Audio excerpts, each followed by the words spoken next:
உறங்காது என்ற பழமொழிக்கு இணங்க உண்ணாமல் உறங்காமல் இறையெடுக்காமல் 46வது நாளையில் உச்சக்கிரகத்தில் 8 முட்டையிட்டு அடைகாத்து வைத்திருக்கிறேன். அந்த 8 முட்டைகளில் என்னை போல சர்ப்பமாக பிறக்கக்கூடாது, சக்திகளாகவே பிறக்க வேண்டும். தங்களை வேண்டி தவறிருந்தேன், வருமருள வேணும் தாயாரே என்று கேட்டார். மனமதிவோ தான் மகிழ்ந்து மகிமையுள்ள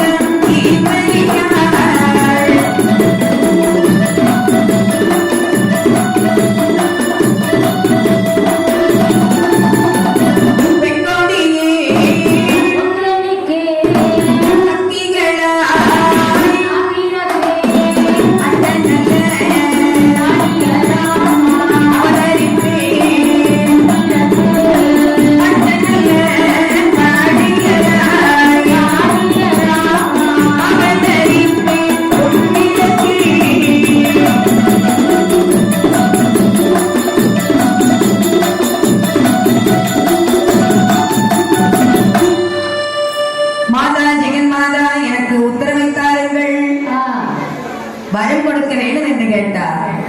அப்படியே ஆகட்டும் என்று என் தாய் பார்வதியால் வரம் கொடுத்து சென்றாள்.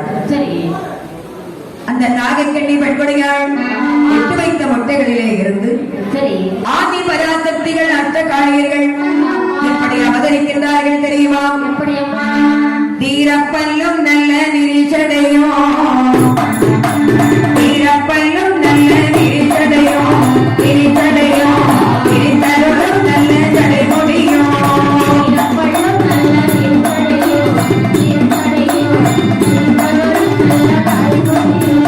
ஐந்து ஜடைகளும் கொண்டி வர அழகு ஜடைகள் மாதுர